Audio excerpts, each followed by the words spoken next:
Hello everyone, this is Vikas Saxena, your computer science teacher. आज मैं जो टॉपिक लेके आया हूँ वो है आपका database management system. Board CBSE board में इसका जो वेटेज है वो है 20 मार्क्स का। तो टॉपिक है मेरा आज का वो है आपका डीबीएमएस। ओके, डीबीएमएस का जो फुल फॉर्म होता है वो है आपका डेटाबेस मैनेजमेंट सिस्टम। नोट्स बनाते रहिए जिससे आपको टाइम बचेगा आपका, जिससे डेटाबेस मैनेजमेंट सिस्टम। ठीक है, और ये टॉपिक कितने मार्क्स का है आपका? 20 मार्क्स का। डेटाबेस मैनेजमेंट सिस्टम, अब ये होता क्या है? देखो, डेटाबेस क्या होता है एग्जैक्टली? जो भी हमारे डेटा होते हैं उनको एक प्रॉपरली ऑर्गेनाइज्ड वे में स्टोर करना, और जब भी उनकी रिक्वायरमेंट उन्हें रिट्रीव करना हो तो कुछ कोडिंग्स के थ्रू हम लोग इसको एक्वायर कर लेते हैं। फॉर एग्जांपल, जैसे मुझे गूगल पे कोई इन्फॉर्मेशन सर्च करनी है, अगर वो इन्फॉर्मेशन गूगल के डेटाबेस में होगी तो वो हमें डेफिनेटली रिट्रीव करके देगी। तो यही कॉन्सेप्ट है डेटाबेस मैनेजमेंट सिस्टम का। कौन कौन सी कोडिंग्स इसमें होती हैं? बहुत सारी हैं। उनमें से पॉपुलर जो है सीबीएसई भी उसको कंसिडर कर रही है, दैट इज एसक्यूएल कोडिंग, जिसे बोलते हैं स्ट्रक्चर क्वेरी लैंग्वेज। तो मैं यहाँ पे एसक्यूएल को थोड़ा सा डिस्क्लोज करता हूँ। एसक्यूएल का फुल फॉर्म की बात करते हैं तो एसक्यूएल का फुल फॉर्म क्या होता है? Structured query language. एक चीज़ आप लोगों को और बताना चाहता हूँ मैं, स्ट्रक्चर्ड क्वेरी लैंग्वेज। मैं ये कहना चाह रहा हूँ कि मैं वीडियोस में एक्स्ट्रा टाइम किसी ऐसे टॉपिक पे नहीं देने वाला हूँ जो कि इररेलेवेंट हो। मैं टू द पॉइंट यहाँ पे फोकस करने वाला हूँ, लिमिटेड वीडियो बनाने वाला हूँ, जिसमें बस मैं चाहता हूँ कि आपका एक अच्छा स्कोर हो जाए। मेरा टारगेट है कि मेरे स्टूडेंट्स मिनिमम 65 स्कोर करें 70 में, और जो है कैपेबल वो 70 में 70 लेके आएंगे।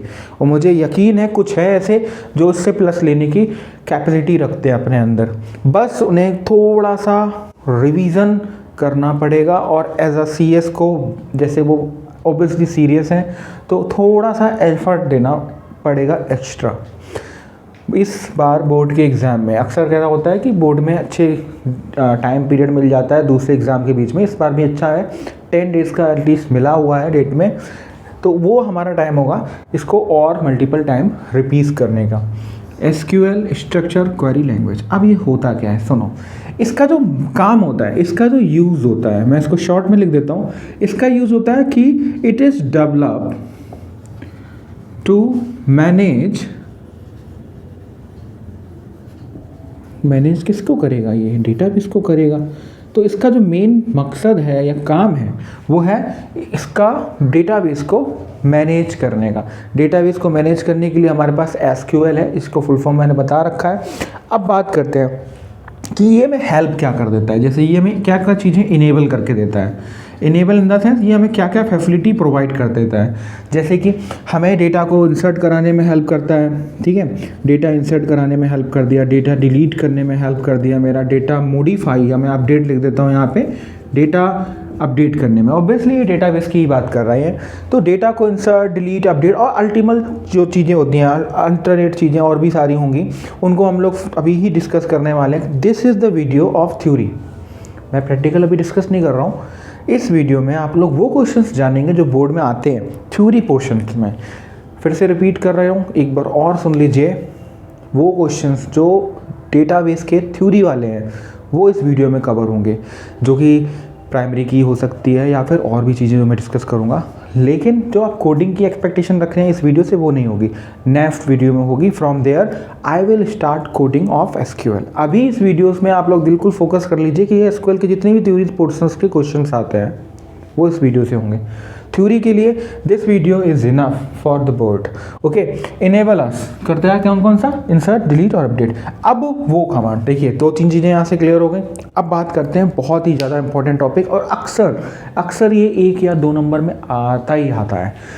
एसक्यूएल की ही बात करेंगे क्योंकि DBMS is the whole topic. इसके अंदर हम लोग एसक्यूएल पढ़ने वाले हैं। एसक्यूएल में कमांड्स होती हैं, कुछ कैटेगरीज हैं, तो मैं उसको 1 बाय 1 यहाँ पे समझाने वाला हूँ। जैसे कि एक कैटेगरी मेरी होती है डीडीएल, ठीक है, और एक हमारी कैटेगरी होती है डीएमएल। तो मैं यहाँ पे कुछ इस तरीके से डिवाइड कर देता हूँ ताकि और क्लियरिटी मिले। एक होता है आपका डीडीएल और दूसरा कौन सा होता है? डीएमएल। फुल फॉर्म पहले समझ लेते हैं। डीडीएल और डीएमएल का फुल फॉर्म क्या होता है?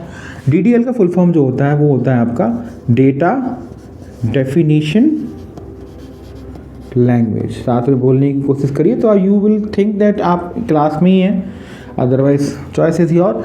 डेटा डेफिनेशन लैंग्वेज, और यहाँ पे आपका है डेटा मैनिपुलेशन लैंग्वेज। ओके, थोड़ा सा टाइम बचाएंगे हम लोग और चीज़ें पे फोकस ज़्यादा करेंगे। Data manipulation language. Okay, now data definition language और डेटा मैनिपुलेशन लैंग्वेज में अब काम समझ लीजिए। डेटा मैनिपुलेशन लैंग्वेज और डेटा डेफिनेशन लैंग्वेज में दोनों को में कोई खास अंतर नहीं है, ज़्यादा डिफरेंस नहीं है, लेकिन जो DDL है उसका मेन काम होता है डेटाबेस को क्रिएट करना।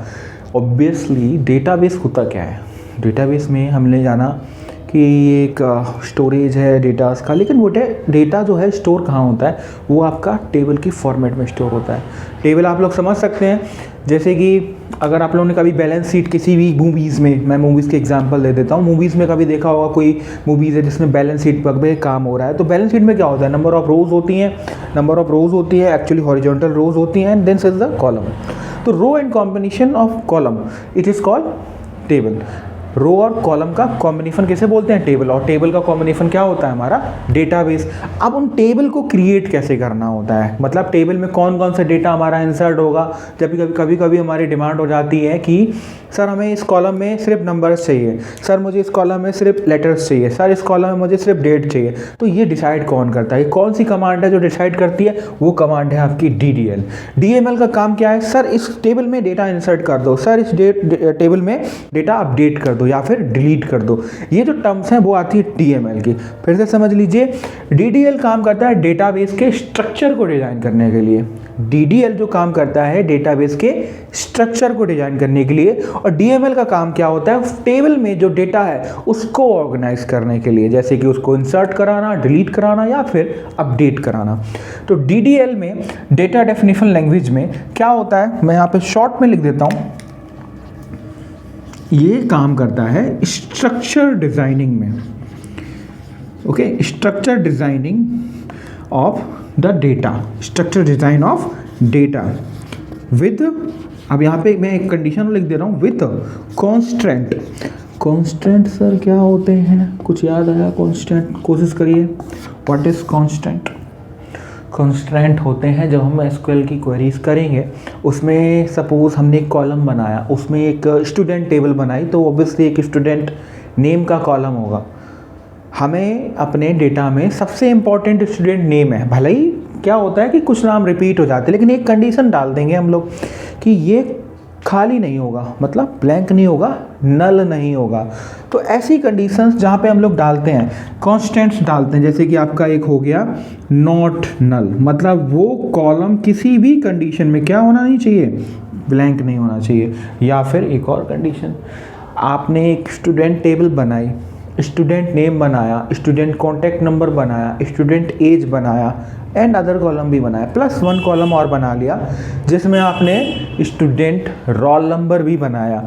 आपकी स्कूल में देखा होगा आपने, किसी भी एक स्टूडेंट देख लीजिए जिसका रोल नंबर सेम हो,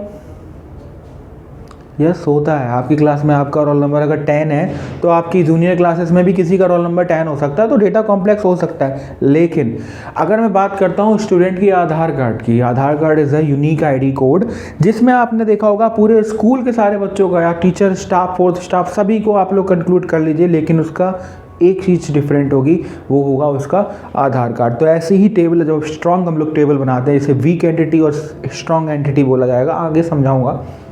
तो टेबल एक अच्छी तभी बनती है जब उसमें एक पर्टिकुलर कॉलम स्ट्रॉन्ग हो। वो स्ट्रॉन्ग तभी होगा जब उसमें एक प्रॉपर कॉलम होगा जिसमें डेटा रिपीट नहीं हो, प्लस नल भी ना हो।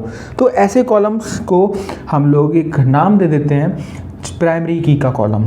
कांस्टेंट भी यही टर्म कहलाता है। तो मतलब हम प्राइमरी की और नॉट नल को क्या बोलते हैं, कांस्टेंट बोलते हैं। तो अभी आप लोगों को थोड़ा बहुत थ्योरी समझ में आ रही होगी। प्राइमरी की क्या होता है, प्राइमरी की इज़ अ यूनिक की, ठीक है। प्राइमरी की is a unique key which can not be null, obviously unique है तो रिपीट भी नहीं होगी। ऑल्सो प्राइमरी की हेल्प से हम लोग क्या करते हैं, किसी अदर टेबल में ज्वाइनिंग कर लेते हैं, और अदर टेबल में कोई पहली टेबल का प्राइमरी की अगर आप यूज़ कर रहे हैं तो उसे एक नाम बोला जाता है। देखिए उसका नाम मैं यहाँ पे साइड से लिख देता हूँ, ये है आपका फॉरेन की। Okay, this is called foreign की। और भी की है, कैंडिडेट की है, अल्टरनेट की है। इनकी डेफिनेशंस मैं अभी आपको वन बाय वन बता दूंगा। अभी फिलहाल कॉन्स्टेंट पे फोकस कर रहे हैं मेनली कोडिंग में, क्योंकि कैंडिडेट की, फॉरेन की, अल्टरनेट की जैसी कोई कोडिंग में वर्ड नहीं आते। ठीक है, जो आपकी सीबीएसई बोर्ड है उसमें प्राइमरी की बहुत ज़्यादा फोकस किया गया है, नॉट नल पे फोकस किया गया है। तो दीज आर द कॉन्स्टेंट जिसका काम होता है टेबल को डिज़ाइन करना, टेबल का स्ट्रक्चर डिज़ाइन करने के लिए। और कंडीशंस क्या होती हैं, वो हेल्प करती हैं कि भाई वहाँ पे चीज़ें नल नहीं होनी चाहिए या फिर प्राइमरी की होनी चाहिए। अगर आप वहाँ पे दोनों चीज़ें नहीं लिखोगे तो आप उस कॉलम में कुछ डेटा एंट्री करो या ना करो, कोई प्रॉब्लम नहीं है। मैं आपको कोडिंग बताऊँगा तब उसमें मैं ये भी चीज़ आपको करके बताया करूँगा। DDL में कुछ कमांड्स और होती हैं, उनको अभी हम लोग जानेंगे। उससे पहले DML की थोड़ी सी डेफिनेशन और समझ लेते हैं। DML की बात करते हैं। DML में जैसे मैंने बोला, DML का काम क्या होता है, टेबल के डेटा को इंसर्ट कराना, अपडेट कराना और डिलीट कराना। तो मैं डायरेक्टली लिख देता हूँ डिलीट, इंसर्ट और एक और लिख देता हूँ update the data into okay. now I am going to leave it blank here. I am asking you, आप मुझे सोचिए, बताइए कि यहाँ पे क्या हो सकता है। Take a break. Data into, मैंने यहाँ पे बोला कि ये काम करता है डेटाबेस का टेबल को डिज़ाइन करने के लिए, ये काम करता है टेबल में डेटा इंसर्ट कराने के लिए। लेकिन अगर मैं आपको पूछूं टेबल में आप डेटा इंसर्ट करा रहे हो, अपडेट करा रहे हो, डिलीट करा रहे हो, तो चेंजेस हो कहाँ रहे हैं, टेबल में अकेले? नहीं, टेबल में नहीं हो रहे, डेटा बेस में होते हैं। तो ध्यान रखिए ये डेटाबेस में होते हैं। तो इसीलिए आगे की कोडिंग्स में आपको क्लियर होगा कि ये बोल टेबल रहे हैं, होता डेटाबेस में। ऐसा क्यों? क्योंकि जब कोडिंग करेंगे ना तो कोडिंग में स्पेसिफाई भी हम लोग करते हैं इस कमांड्स में कि इंसर्ट, जैसे सपोज इंसर्ट की कमांड है तो इंसर्ट इनटू, ठीक है। क्रिएट के बाद टेबल वर्ड यूज होता है, डेटाबेस करना है, क्रिएट के बाद डेटाबेस यूज होना है। तो ऑब्वियसली क्रिएट कमांड किसकी आ जाएगी, समझ जाएंगे आप लोग। तो शुरू करेंगे DDL को थोड़ा डिटेल में समझने की, ठीक है। DDL को सुनेंगे, समझेंगे। मैं DDL को पढ़ा रहा हूँ। DML आपने नोट कर लिया होगा, डेफिनेशंस क्लियर होंगी। चलिए आगे बढ़ते हैं, उसको भी क्लियर कर देते हैं, ठीक है। Okay, now we are going to focus on DDL।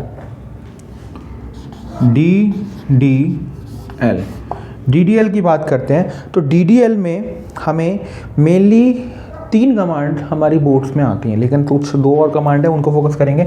मैं यहाँ पे लिख देता हूँ ऐसे, क्रिएट के बाद हो गया अल्टर,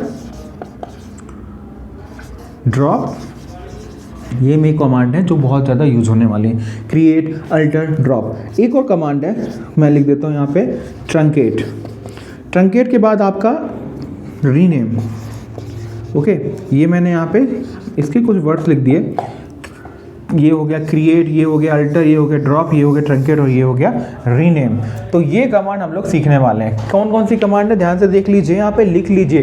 कमांड बहुत इंपॉर्टेंट है, एसक्यूएल की क्वेरीज में, क्वेश्चंस में आते हैं ये, इनको समझना। हाँ, आपको मैं ये बता सकता हूँ कौन कौन से पे ज़्यादा फोकस करना है, क्रिएट पे करना है, अल्टर पे करना है और ड्रॉप पे करना है। अब इसको मैं क्यों बता रहा हूँ यहाँ पे, मैं आगे कोडिंग में भी बता सकता था।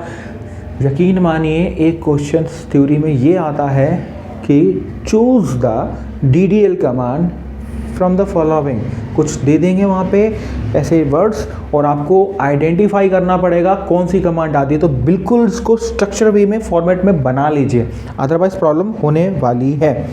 फिर बात करते हैं आपका DML में।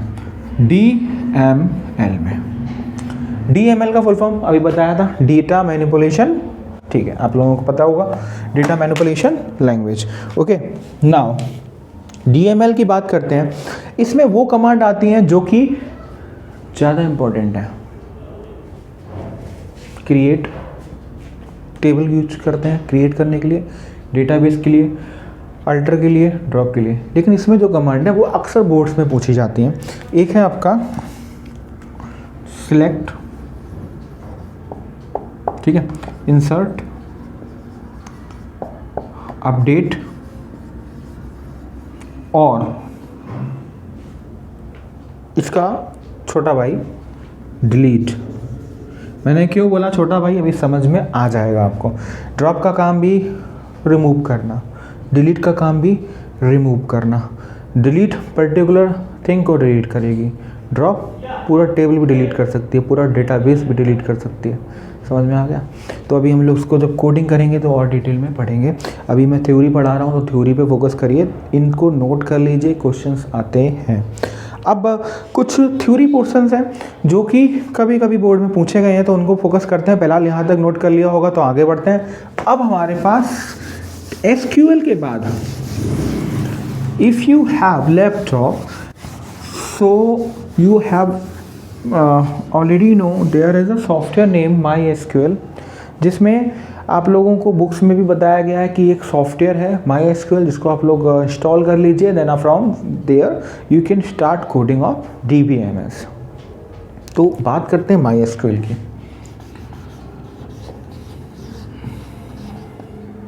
होता क्या है MySQL? सीधी बात है भाई, SQL को चलाने के लिए एक सॉफ्टवेयर की रिक्वायरमेंट है जिसे बोलते हैं MySQL। तो it is just a software application, we can say it is just a software. अच्छी बात क्या है, ये क्या है, ओपन सोर्स है। और बच्चों 11th में अगर पढ़ा हो ढंग से थोड़ा सा, अच्छा, ओपन सोर्स का मतलब होता है free. You can download from the official website of MySQL। आपका इंस्टॉल हो जाएगा डाउनलोड होने के बाद, और उस पर आप वर्क करना शुरू कर सकते हो।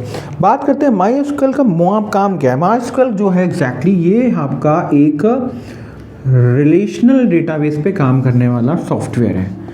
रिलेशनल DBMS लिख देता हूँ, ठीक है, database management system. Relational database management system पे ये वर्क करने वाला एक सॉफ्टवेयर है, ठीक है। If you are having some confusion about DBMS and Relational Database Management System, ध्यान से सुनिएगा। DBMS is just a database. It is not an organized way.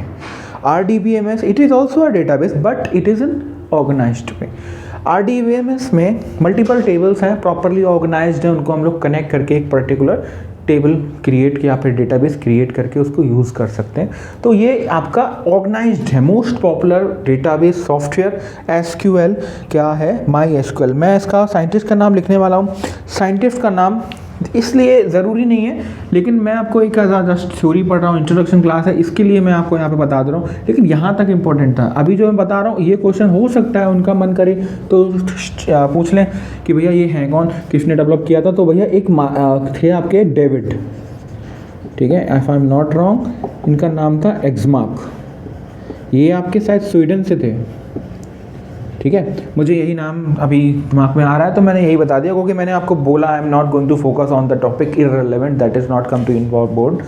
मैं बस वही बताने वाला हूँ जो आपकी हेल्प करेगा, टाइम बचाएंगे। आगे बढ़ते हैं, ये टॉपिक कंप्लीट हो गया।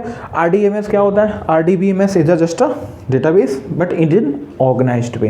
MySQL क्या है? सॉफ्टवेयर होता है। इसका काम क्या होता है? RDBMS को क्रिएट करने के लिए। SQL की क्वेरी इस पे काम करती है। आगे बढ़ते हैं टॉपिक में, थ्योरी कंप्लीट करेंगे इसी वीडियो में, तो बने रहिए।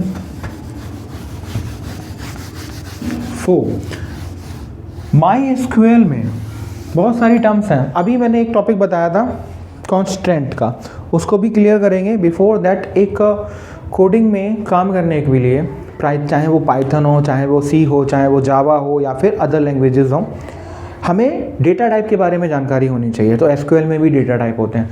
तो डेटा टाइप बिल्कुल इंपॉर्टेंट है, क्वेश्चंस आ जाते हैं। डिफरेंस का 2023 में एक क्वेश्चन आया था, what is the difference between character and variable. Basic difference है, दोनों ही कैरेक्टर को रिप्रेजेंट करते हैं, बस बेसिक सा डिफरेंस है। I hope you can find this difference from the YouTube, शायद ना मिले आपको, बता दूंगा, अभी देखना ध्यान से। तो बात करते हैं data type, data types in SQL। मैं यहाँ पे लिख देता हूँ, नोट्स बनाते रहिए। डेटा टाइप्स में जो नोट्स टॉपिक है वो डेटा टाइप होता क्या है, एग्जैक्टली डेटा का जो टाइप है। पाइथन अगर पढ़ी है तो उसमें आपको बताया गया होगा 1 2 3 4 5 जो डिजिट का कॉम्बिनेशन है या नंबर है, इंटीजर होता है। किसी का नाम, जैसे मेरा नाम विकास है तो विकास इज़ अ स्ट्रिंग। अगर मैंने किसी ग्रॉसरी की लिस्ट बनाई है तो दैट इज़ कॉल्ड लिस्ट। उसी का दूसरा कॉल्ड, अगर मैं ब्रैकेट चेंज कर देता हूँ तो टपल। अगर मैं की और डिक्शनरीज़ का की और वैल्यूज़ को कॉम्बिनेशन बनाता हूँ तो डिक्शनरीज़ और भी आपके हैं, ठीक है। स्टैक हो गया, stack I am talking about the stack data type, not the data structure, ठीक है। अब बात करते हैं set I was talking about the set also. Set is kind of a data type but it is use in Python. SQL की बात करते हैं डेटा टाइप में, जिसमें मैंने अभी इतने सारे डेटा टाइप बताए तो आपको समझ में आ गया होगा मैंने ये सब डेटा टाइप क्यों बताए थे। ऑब्वियसली मैंने इसलिए बताए थे क्योंकि एसक्यूएल कोडिंग में भी डेटा टाइप चाहिए। ध्यान से सुनना। पहला डेटा टाइप मैं बताता हूँ। पहला डेटा टाइप आपका है कैर। कोडिंग करेंगे तो इसका यूज़ बहुत होगा। कैर एक डेटा टाइप है। ऑब्वियसली जब आप लोग डेटाबेस में टेबल क्रिएट करेंगे उसमें तो डेफिनेशन, जैसे कोई भी आपने कॉलम का नाम लिखा तो वहाँ पे आप लोग इस तरीके से लिखेंगे। मैं अभी हिंट दे देता हूँ। कैर और यहाँ पे आपने एन लिख दिया। एन कुछ भी हो सकता है, कोई भी एक नंबर। एग्जाम्पल में मैं आपको बता देता हूँ। जैसे मैंने किसी का नाम लिखा संजय, ओके, और किसी का नाम मैंने लिख दिया जैसे किसी का नाम मैंने विकास लिख दिया, अपना नाम विकास। अब यहाँ पे संजय और विकास दो नाम मैंने लिखे हैं, A1 2 3 4 5 6 और यहाँ पे 5 डिजिट है। मैं यहाँ पे देख सकता हूँ यहाँ पे 6 डिजिट है, यहाँ पे 5 डिजिट है। कैर का मतलब क्या होगा? कैर इज हैविंग फिक्स्ड लेंथ। क्या करता है ये? इसके पास्ट जो होता है ये होता है फिक्स्ड लेंथ का। समझ जाएंगे डिफरेंस क्या है। ये फिक्स्ड लेंथ होता है, मतलब अगर आपने कैर दिया और यहाँ पे वैल्यू दे दी 6 तो भाई समझ लो 6 डिजिट ही स्टोर होंगे, ना कम ना फिर ज़्यादा। एरर आ जाएगा। 6 लिखा है तो 6 डिजिट ही होना चाहिए। और अगर आपने यहाँ पे विकास को स्टोर करना है, you have to give in 5, मतलब it having a fix length fix है, क्योंकि वो एक्स्ट्रा स्पेस ऑक्यूपाई करेगा ही नहीं, नल वैल्यू कंसीडर करेगा ही नहीं, वो आपको फिक्स देगा। अभी डिफरेंस क्लियर हो जाएगा। What is the difference between char and varchar. Coding में वेर कैर बहुत यूज़ होता है और मेरा फैमिलियर भी वेर कैर ही है, क्योंकि अक्सर हम जब समझ नहीं पाते क्या करें सर, क्या कौन सी डेटा टाइप लगाएं, लगा दो वेर कैर, होगी तो देखी जाएगी। एटलीस्ट वेर कैर मारेगा, एरर तो नहीं देता। वेर कैर में क्या है? वेर कैर का भी रिप्रेजेंटेशन कुछ इस तरीके से है। वेर कैर में क्या होगा? वेर कैर में वेर कैर लिखना पड़ेगा। अभी कोडिंग जब करेंगे तो और क्लियर होगा। यहाँ पे भी एन की वैल्यू क्या होगी? डिफरेंट हो जाएगी, चेंजेस कर लेना। लेकिन इसकी फिक्स लेंथ होती है क्या? नहीं, इसकी फिक्स लेंथ नहीं होती, क्योंकि इसे हम लोग इसीलिए बोलते हैं क्या है? Variable length. तो थ्योरी अगर आ जाए तो यही लिख देना जितना मैं बता रहा हूँ। एग्जाम्पल भी बता देता हूँ भैया। मैंने यहाँ पे फिर से सेम एग्जाम्पल ले लिया, संजय एंड विकास।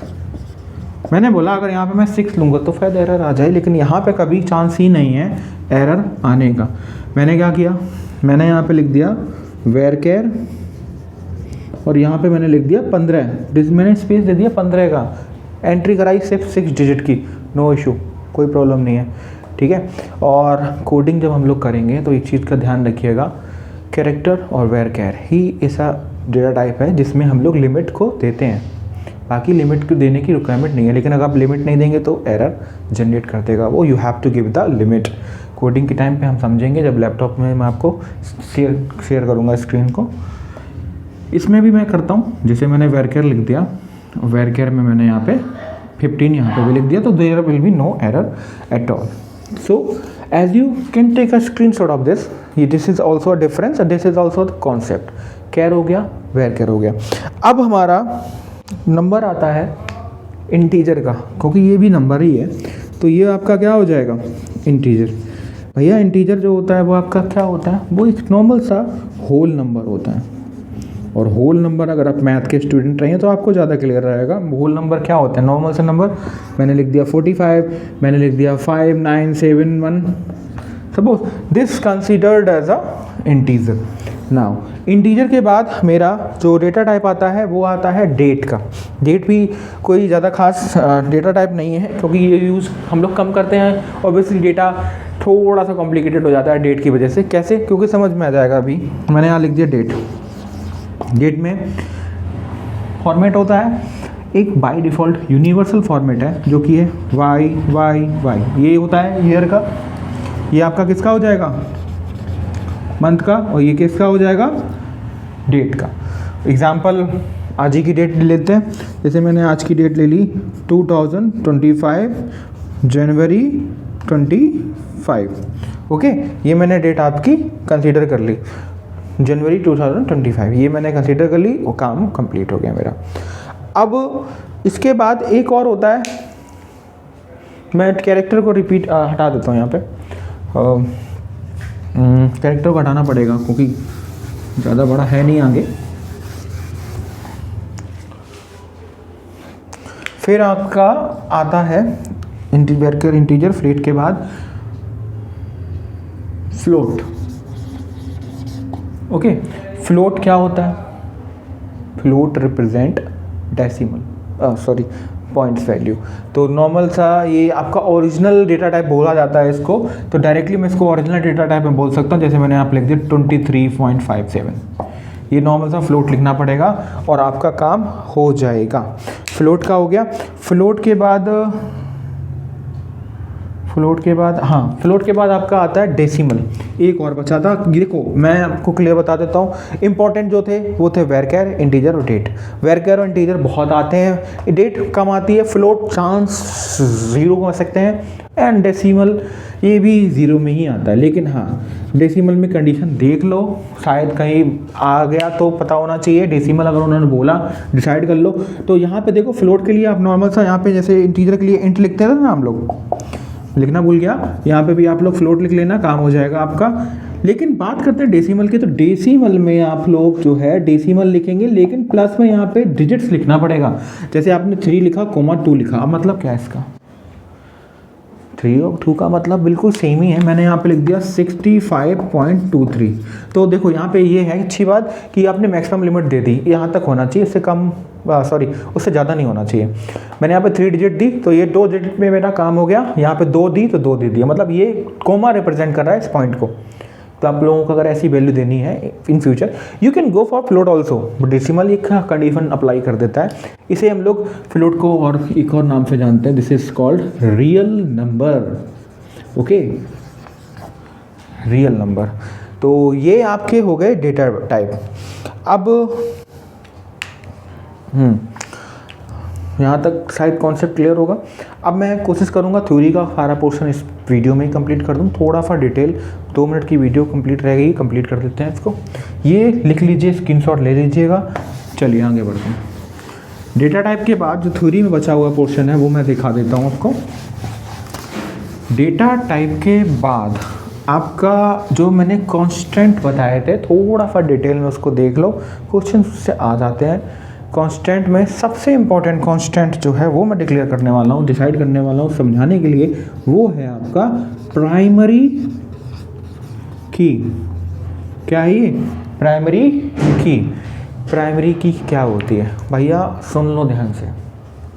प्राइमरी की इज़ अ यूनिक की। ये जो वर्ड है ना, यूनिक लिखना है एग्ज़ाम में, यूनिक वर्ड के ही अकेले आधे नंबर हैं प्राइमरी की डेफिनेशन में। तो प्राइमरी की इज़ अ यूनिक की। क्वेश्चन ये नहीं आ सकता कि प्राइमरी की क्या होती है, क्वेश्चन ये आएगा, आपको टेबल दे दी जाएगी, and you have to identify which column can be considered as a primary की।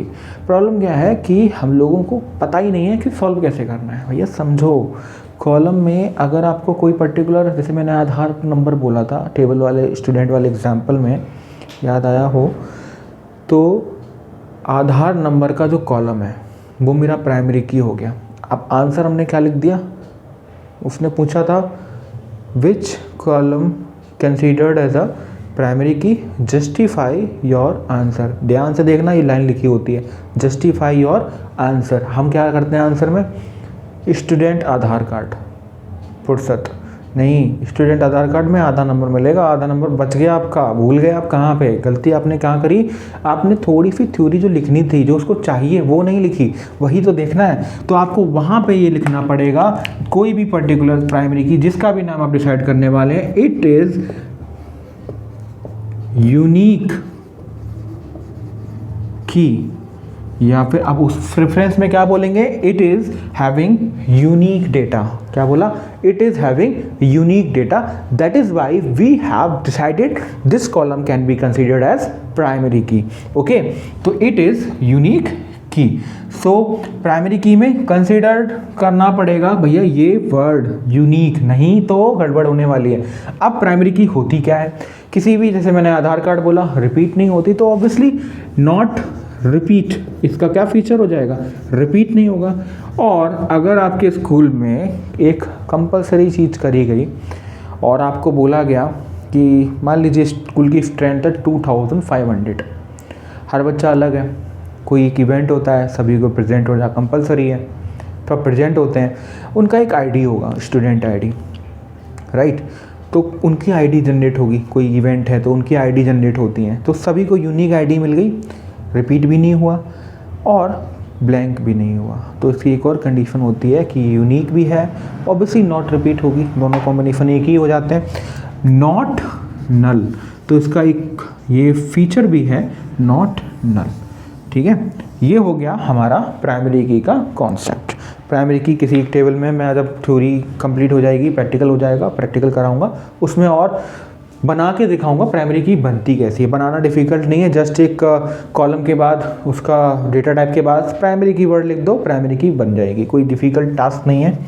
प्राइमरी की में इतना ही थ्योरी बहुत है, सफिशिएंट है। आगे जब कोडिंग आएगी तो मैं बच्चे हुए पोर्शंस जो थ्योरी पोर्शन में नहीं आते उनको कवर करूँगा। प्राइमरी की के बाद जो आता है मेरा कॉन्स्टेंट में, थ्योरी कह सकते हैं, सिर्फ थ्योरी ही है इनकी। जैसे कि मैं यहाँ पे शॉर्ट में लिख देता हूँ, जैसे कि मेरा एक हो जाता है आपका कैंडिडेट की, ओके, कैंडिडेट की। भैया कैंडिडेट की नाम से समझ में आ रहा, इलेक्शंस होते हैं हमारे देश में, किसी भी एक सीट से क्या एक ही कैंडिडेट खड़ा होता है, नहीं ना, एक से ज़्यादा भी हो सकते हैं। तो वही अगर मैं किसी सीट से इलेक्शन लड़ता हूँ, obviously there are few more जो भी अपना नॉमिनीज करेंगे, तो 1 2 3 जीतेगा कौन, कोई एक ही, बाकी कौन थे, कैंडिडेट थे। तो प्राइमरी की जब बनाते हैं तो एक टेबल में अगर आपको लग रहा है कि ये भी प्राइमरी की बन सकते हैं, ये भी प्राइमरी की बन सकते हैं, 2 कॉलम आपको लग रहे हैं, बनाते हैं आप एक ही को, तो बचा हुआ कौन, वो भी कैंडिडेट था, किसका, प्राइमरी की बनने वाले। तो कैंडिडेट की एग्जैक्टली क्या होती है, जो कैंडिडेट की है प्राइमरी की नहीं है, मतलब प्राइमरी की बनने वाली तो थी लेकिन कैंडिडेट की में कन्वर्ट हो गई। प्राइमरी की हमने नहीं बनाया, जब वो कैंडिडेट की है तो it is not a primary की, बट ये एक दावेदार होती है किसकी, प्राइमरी की। अब जब दावेदार है तो भाई खूबियाँ भी उसकी होंगी, प्राइमरी की वाली सारी खूबियाँ होती हैं, बस एक चीज़ को छोड़ के, ठीक है। जैसे कि मैंने यहाँ पे लिख दिया रिपीट नहीं होती, तो रिपीट नहीं होती, तो यूनिक भी कॉन्सेप्ट आ गया। हाँ, ये थोड़ा सा छोड़ देता है, ये नॉट नल की कंडीशन को इग्नोर कर देती है, नल कर दोगे कोई दिक्कत नहीं, क्योंकि अब इसके पास कोई पावर नहीं है, ना ही कोई रिस्पॉन्सिबिलिटी है, ब्लैंक रख सकते हो, क्योंकि जब तक वो बनने वाली थी तब तक ये फैसिलिटीज़ थी, जब तक नहीं तो नहीं। तो बस एक थ्योरी पोर्शन है, कैंडिडेट की डेफिनेशन शायद ही कभी पूछी जाए, तब भी आपको पता होना चाहिए कैंडिडेट की क्या है, ठीक है। कैंडिडेट की वो होती है जो प्राइमरी की कैंडिडेट है, प्राइमरी की के दावेदार है, कुछ फॉलोज करती है कुछ नहीं करती, जैसे यूनिक की वाला कॉन्सेप्ट फॉलो करती है, बाकी वाला नहीं करती है। कैंडिडेट की के बाद हमारा जो आता है, ये क्वेश्चंस में आ जाता है अल्टरनेट की। भैया प्राइमरी की को छोड़ के सभी की कौन सी होती है, अल्टरनेट की, बस इतना समझ लो। प्राइमरी की जो नहीं है, बाकी बची हुई सारी की को आप अल्टरनेट की बोलो, बात खत्म, इतना दिमाग मत लगाओ। सपोज आपका क्वेश्चन आया तो आप अल्टरनेट की करेंगे तो आंसर क्लियर हो जाएगा। तो जो प्राइमरी की नहीं होती वो कौन सी होती है, अल्टरनेट की। कैंडिडेट की स्पेसिफिक जो प्राइमरी की बनने वाली थी अब बन नहीं पाई, वो हो गया कैंडिडेट की। एक और की होती है जिसे हम लोग बोलते हैं, कभी कभी आ जाती है, कॉम्पोजिट की होती है। जब आप लोग जॉइन फंक्शन पढ़ेंगे ना, तब आपको कंपोजिट की का थोड़ा कॉन्सेप्ट क्लियर होगा। कंपोजिट की एग्जैक्टली क्या होती है, मान लीजिए आपने एक टेबल बनाई स्टूडेंट, एक टेबल बनाई टीचर, एक और टेबल बना दी एग्ज़ाम, समझ रहे हैं। तो आपने स्टूडेंट टेबल में स्टूडेंट की आईडी प्राइमरी की ली, टीचर में टीचर आईडी प्राइमरी की ली, एग्ज़ाम में कोई आईडी नहीं ली आपने, मतलब प्राइमरी की नहीं बनाई। स्टूडेंट टेबल में आईडी बनाई, जब मैं कोडिंग करूँगा तो और क्लियर होगा। सपोज ये मैंने स्टूडेंट आईडी बना दी, स्टूडेंट की टेबल बना दी, और यहाँ पे मैंने स्टूडेंट की आईडी बना दी, ये मेरी प्राइमरी की हो गई। ये मैंने बना दी टीचर की, ये प्राइमरी की, ये हो गया स्टूडेंट की, ये हो गया टीचर की।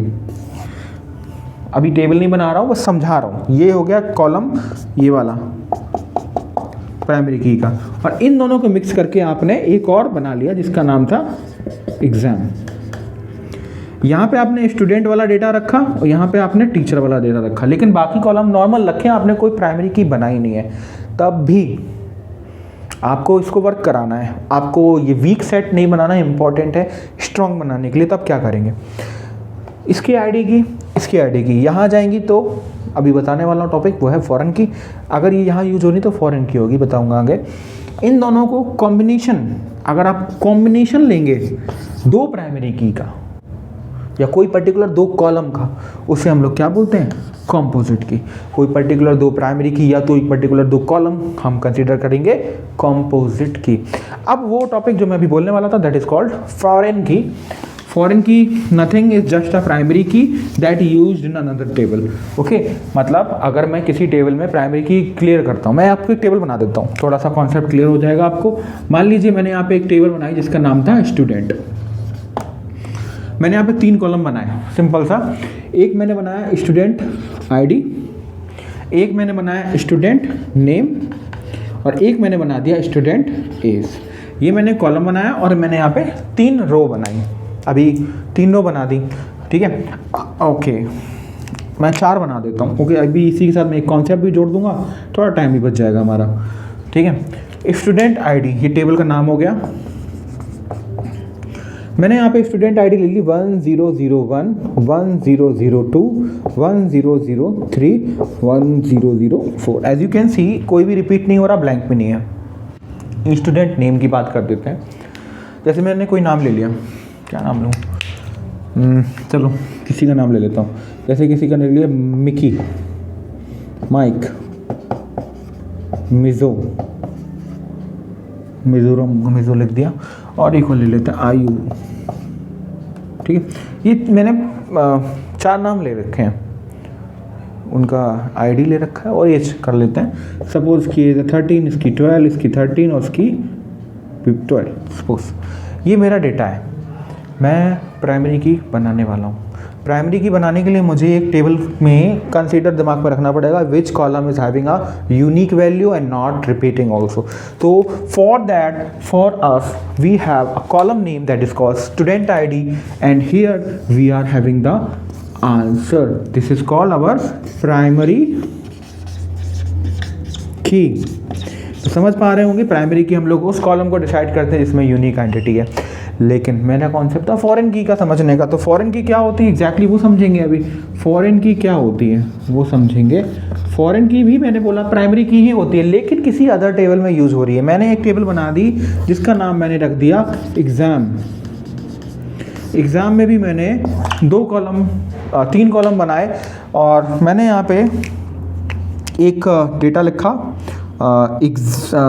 PT1, PT2, ठीक है। और यहाँ पे मैंने स्टूडेंट आईडी, मान लीजिए किसी एक स्टूडेंट का नाम मैंने यहाँ कोड लिख दिया 1002, 1003, और यहाँ पे पीटी में मान लीजिए उसकी टोटल जो परसेंटेज है मैंने यहाँ लिख दी 97, 67, ये मैंने लिख दिया रैंडमली, और मैंने लिख दिया 72 और यहाँ पे 48। ये मैंने कुछ इस तरीके से डेटा इंपॉर्टेंटली इसमें फिक्स कर दिया,